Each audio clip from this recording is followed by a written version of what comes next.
Class, welcome to lesson number 46.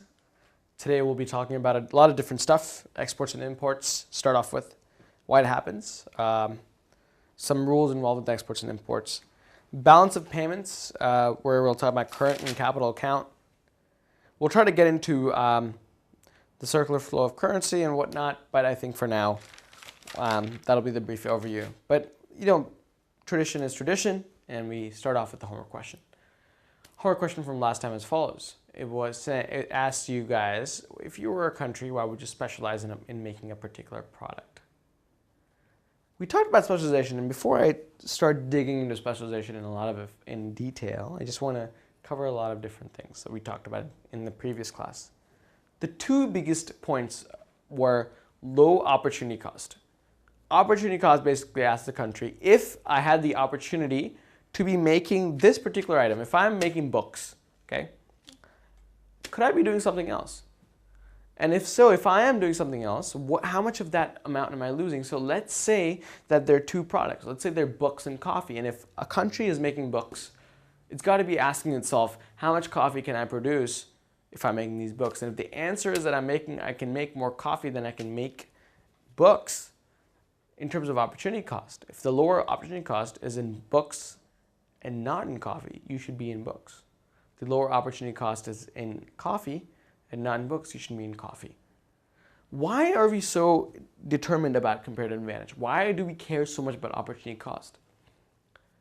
Any country, I think in a microeconomic level, right, we thought about a couple of things. We said, hey, you know what, the firm needs to make sure it controls its costs. Okay? Why does it have the firm control its costs? Well, we said profit, right, is equal to revenue times the costs. Okay? One of the ways, of course, is increasing revenue. That's great. I mean, that increases profit. Okay? But oftentimes, a lot of companies actually control these costs. Because if they lower these costs, they can actually increase their profit. When we apply this to a country, it's the same idea, right? It's the same idea. We as a country need to control costs. They're really important. Yes, we do need to increase our GDP, by doing different things and spending more money. But point is, we also need to control costs. And that's why we come back to this idea of specialization. Specialization gives you the ability to say, hey, you know what? I have the lower opportunity cost in producing oil. So we said in our example, we had two countries. We said Saudi Arabia, short for SA, okay? And we said we have Argentina.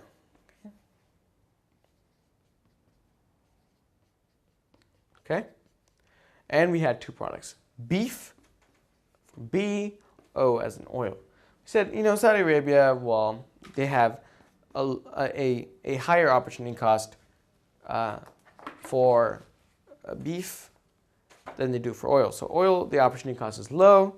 For Argentina, their opportunity cost is low in beef. So I said, well, let's say, for example, that they both specialize in something. Let's say Saudi Arabia actually only makes oil, and Argentina only makes beef.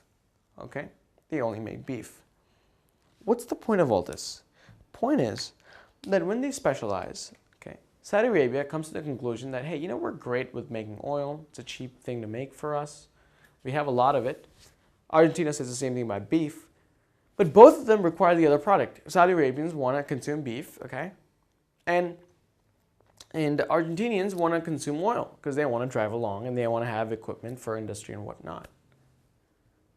So the idea behind all of this is saying, if we trade, okay, I know you're good, you Saudi Arabia. If I'm Argentina and you are and you're Saudi Arabia, I will tell you that, hey, I know that you have a lower cost structure when it comes to making oil. So I know that when it comes to making profits in terms of oil, right, you're great. Hey, you know how to have low costs. But I don't, because I have high costs when it comes to making oil. And if you were Saudi Arabia and I'm Argentina, same example, you would say, hey, you know what? I know in terms of making beef, you have a lower cost structure than me. You know how to control these costs. Okay? So why don't we do this? I will give you oil and you give me beef. Simple and straightforward, right? It's like a third grade lunch, right? People do this all the time when they're in school. They tend to just exchange lunch because they say, hey, you know what? I have the sandwich. I like your food. Let's exchange. Same thing, but at a level that includes a lot more variables. Okay, it says, hey, we understand you know how to make things cheaper way. I like it.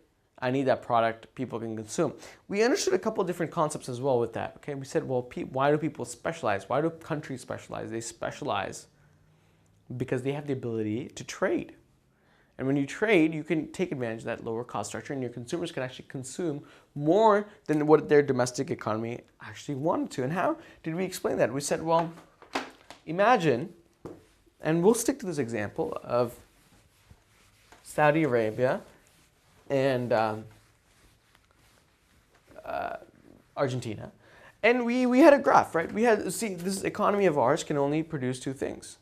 Okay, it can produce one, beef, right? And two, oil. Saudi Arabia, SA, right? They can produce a lot of oil, but they can't produce as much beef, right? So their thing sort of PPF, actually not their, I don't want to call it a thing. Their PPF, which PPF SA, okay, stands for Production Possibilities Frontier, Saudi Arabia. Sort of looks like this because their oil, right? They can produce a lot of oil, but in terms of beef, they can't produce as much. Now let's look at Argentina's PPF, Production Possibilities Frontier.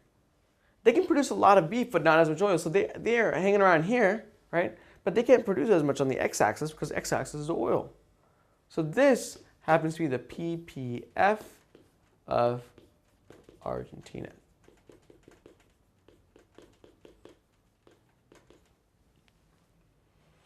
Okay? What we said was, well, specialization actually is pretty cool. Because what they do is they trade, right? So Argentina realizes they want oil from Saudi Arabia. Saudi Arabia realizes they want beef from Argentina. And economically speaking, we actually get to create this new line of CPF, okay? Known as Consumption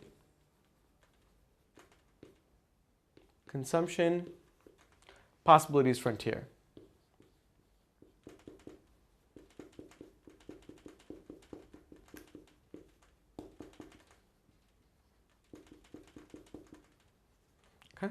Why is this cool, you ask? Well, before, the economy of Argentina, I don't know if you guys remember, but PPF, right? You cannot consume, when you have a PPF, guys, right? You cannot consume at a point that's higher than the PPF. You absolutely cannot be here. You can only be in or on, right? On is maximum efficiency for, in terms of making products. So in terms of this PPF over here, when you look at Argentina's PPF, for example, if they wanted to consume somewhere over here, they can't because their PPF is physically restricting them to consume at that point. So what about Saudi Arabians? What if they want to consume at this point where they want a little more beef? They can't because their PPF is restricting them to this level right here. So with this new CPF, when they trade, they specialize and they trade, we create this new, we push their PPF to the next level. And so they get to consume a lot more. So look at this new area that they have, right? So that's the beauty of specialization in trade. Okay? So that is to answer the question from last lesson. All right, let's start off with the new stuff. It's called exports and imports. Let's go ahead and erase this. And we'll talk about exports and imports.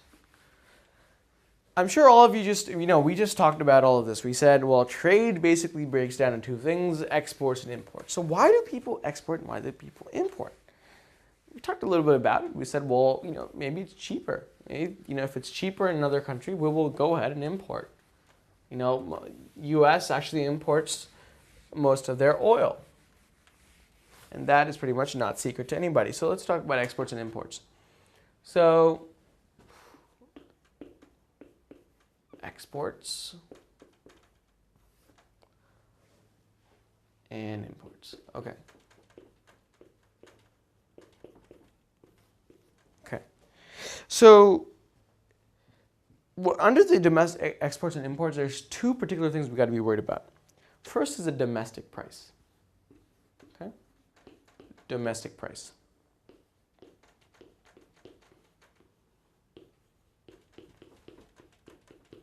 And domestic price is the price of products, or let's say goods and services. Okay, let's just be more technical, right? Of goods and services, GNS, standing for goods and services.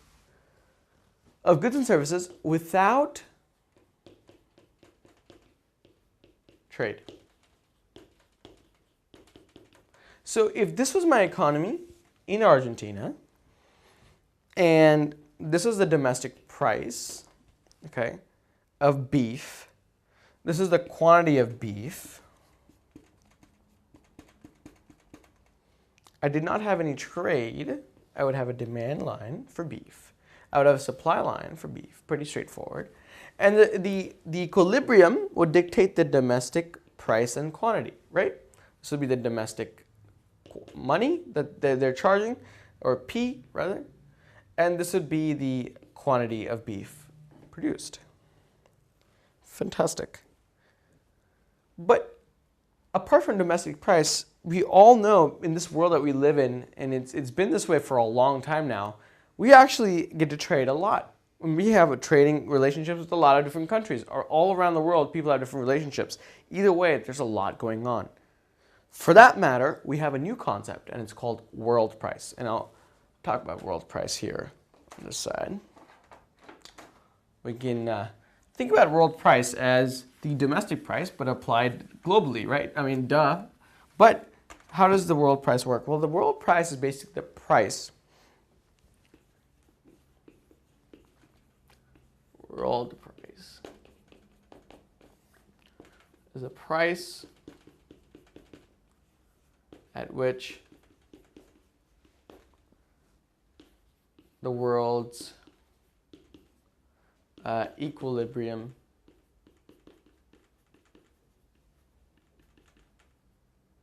operates at.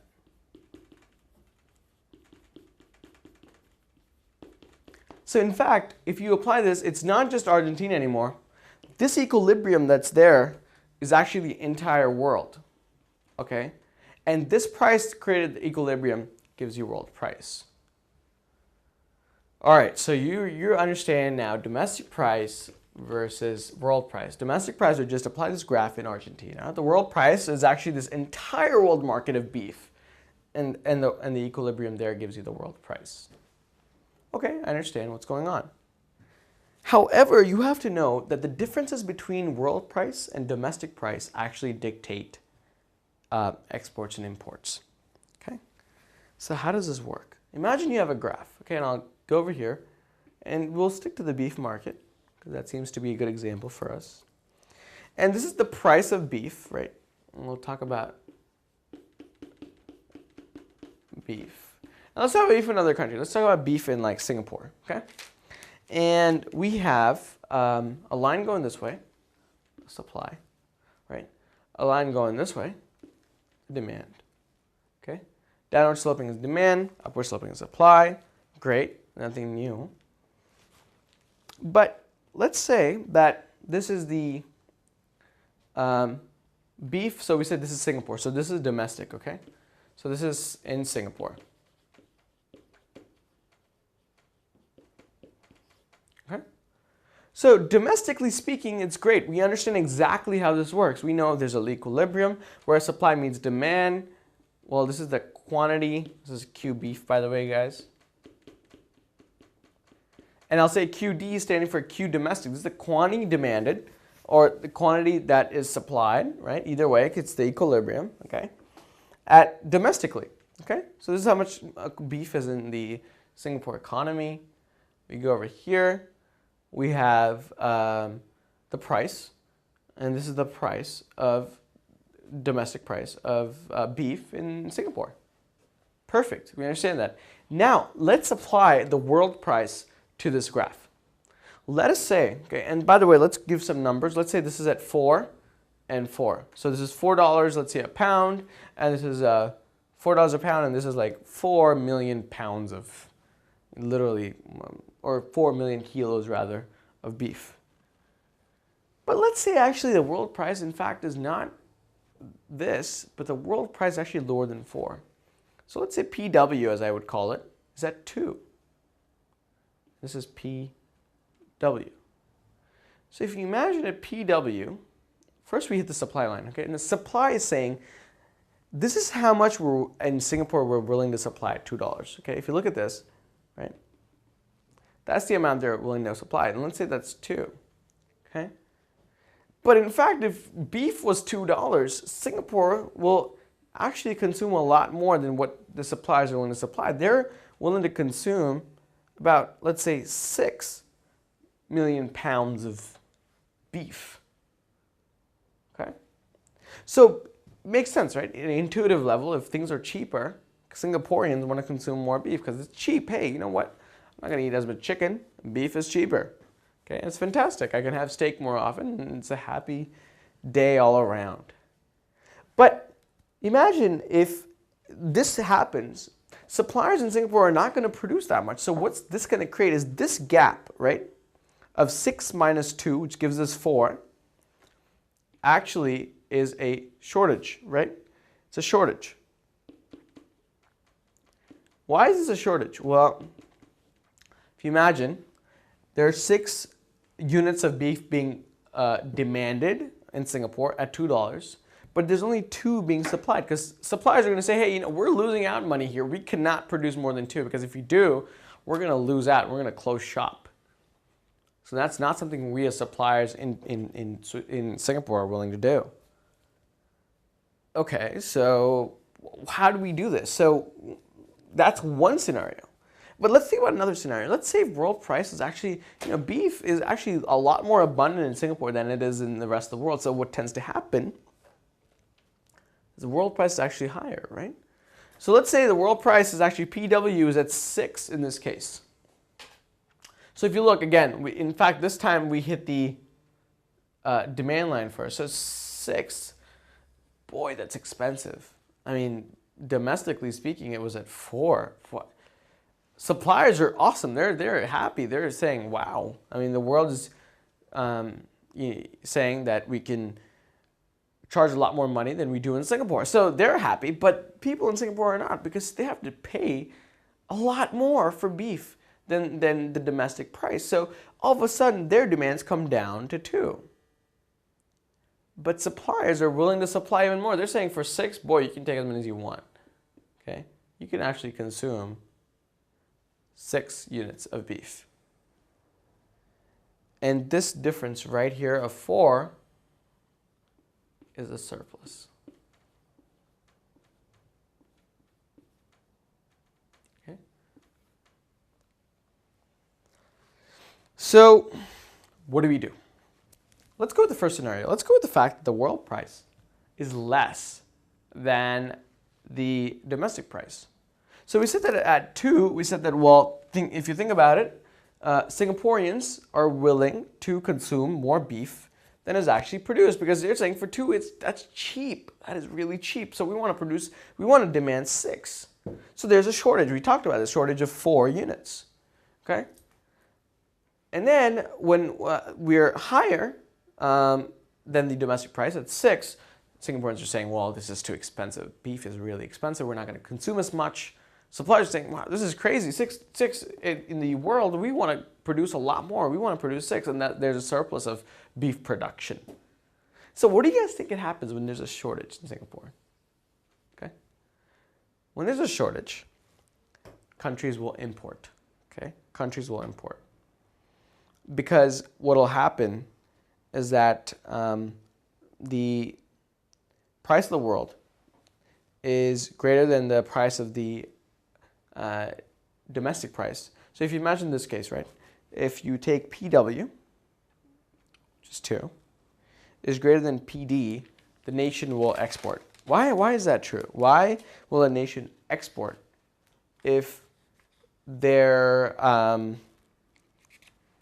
I just want to make sure we have this clear.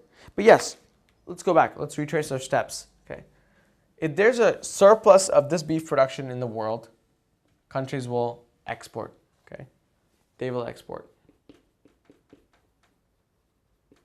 As there's a shortage, countries will import. Okay. It's a key distinction. So understand it. I think as a general rule, it's probably worth of just talking about it real quick on just a graph. So if the world price of a good is above the domestic price, the nation becomes an exporter of the good, right? So in this case, PW was greater than PD, we actually export. Does that make sense? Because Singaporeans are not able to consume as much beef at 6, but the world is. So if I'm in Singapore and I'm making beef, and I have all this surplus, well, I say, well, you know what? India, China, the US, they're willing to pay 6. So, this difference, I will just go ahead and export. But imagine in the scenario there's 2. So first of all, let's go ahead with the first scenario. If PW is greater than PD, PW is greater than PD, then that it results in an export. Okay? An export is basically related to a surplus. Okay? Surplus and export are related in here. So that should be something as a general rule. The flip side is if PW is less than PD, then you have to import as a nation. Because at $2, Singaporeans are saying, you know what? Singapore beef makers are charging a lot more than they should be. I'll go ahead and I'll import beef from Argentina, I'll import beef from United States because they're going to be cheaper. And I'm going to go ahead and I'm going to consume my beef. Okay? So that's the basic idea between exports and imports. And it's important to understand. All right, next is a concept called balance of payments. Balance of payments is really important because it basically summarizes a country's financial transactions. So when you go into the bank account and you say, I had a bank account for the past 10 or 20 years in this bank. I want to know what's going on. I want to know how many withdrawals I've made. I want to know how many transactions I've had. So my past history. So they say, well, sir, just give us a second. They come back with a piece of paper and say, well, you have withdrawn your money so many times. You have deposited money so many times. And here's a whole history of what you have done. In a very similar manner, we have that same idea on a national level. That's what we call balance of payments. So let's start off balance of payments. Let's define it, and then we can talk about it in a more theoretical manner, and then we can apply it to real life. Okay.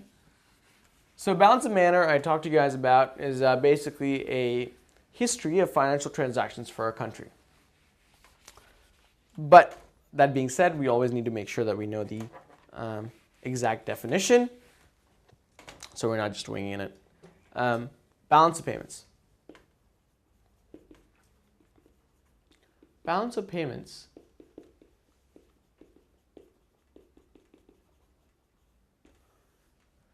is defined as the summary of a country's financial transactions with other foreign countries.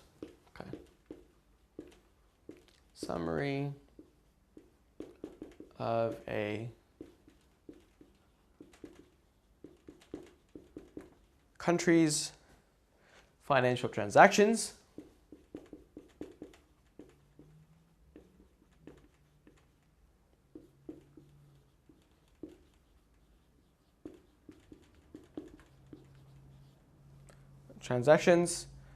with other foreign countries, with other foreign countries.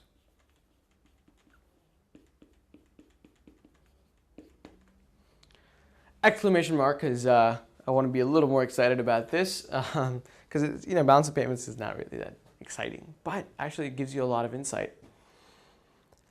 The way we break down balance of payments into 2 different accounts called current account and capital account. And basically, they both explain different parts of financial history of the country. We will go into detail in the next class about current account and capital account because both of them are very important, but current account is more important. What does current account have? Current account breaks down the exports and imports of goods and services. At the same time, it also talks about investment demand. Imagine yourself, you are living in, let's say, Korea, okay? And what you're going to do is you're going to order a shirt, okay? You're going to order a shirt from Brazil, okay? So when you order a t-shirt, you go ahead and you go to that website and you say, hey, I love this t-shirt from Brazil, I want it shipped. So you swipe your credit card, whatever it is on the internet, and the company, your credit card company will take your money from Korea, exchange it in a foreign exchange rate, and then deposit to the guy in Brazil in Brazilian money. Okay? In Brazilian money.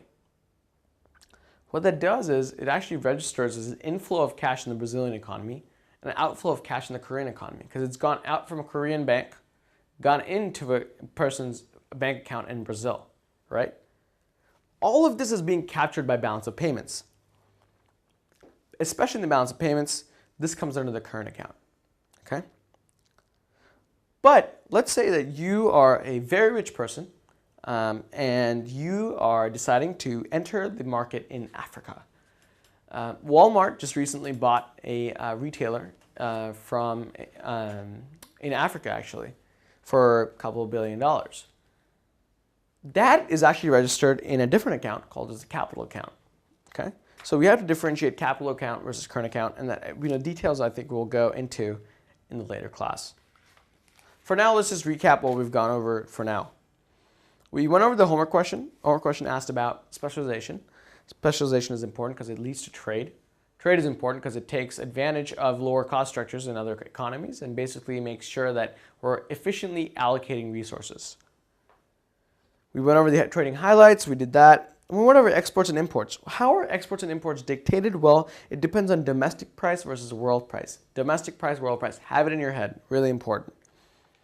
If the domestic price, let's talk about world price. If the world price is greater than domestic price, if the world price is greater than domestic price, there's a surplus being created because guess what? People in that economy are saying, you know what, the world is saying they can charge more and we're going to make more.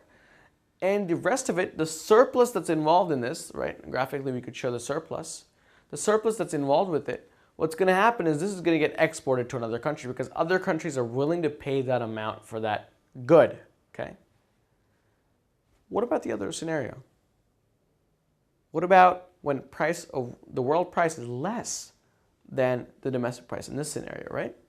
In that case, there's a shortage being created. And in this case, we talked about Singaporean beef. And Singaporeans are mad because they're saying, well, the world is charging $2 a pound and Singaporean beef companies are charging $4. That's not fair. So they want to consume more. So this surplus, or this shortage, excuse me, will be negated because the Singaporean economy will say, you know what, our citizens require more beef. We're going to import beef. And so that turns into an import. So if PW is less than PD or world price is less than domestic price, what will happen is that will lead to countries importing.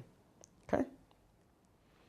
We talked about balance of payments. Balance of payments is defined as the summary of a country's financial transactions with other foreign countries. Basically saying, if you have a bank account, right? If you have a bank account, it's asking for your financial transactions. It's saying, how many times have you deposited money? When have you deposited? How much? How much have you withdrawn? Right?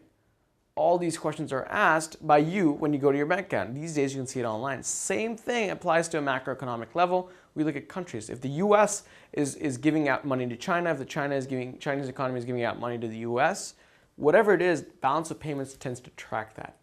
And they're looking at the outflow and inflow of cash. And we said that balance of payments is actually broken down into two accounts, current account and capital account. We'll define current account and capital account in the next class. Basically, current account talks about goods and services, exports and imports. Capital account talks about financial transactions. Okay.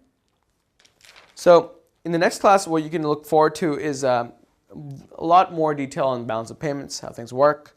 We'll get into currency. We'll talk about appreciation and depreciation and how those two work. I personally love that part of macroeconomics, so hopefully we can do a good job about it. We'll talk about one of the bad things about free trade. We have tariff left, and we're almost done with the macroeconomic part of the course. So here's my question. Based on world price and domestic price, when does a country export and when does a country import? Okay? So again, based on domestic price and world price, when does a country export, when does a country import? I'll come back to you with the answer in next class. I hope you guys do the same. For now, thank you so much for joining in.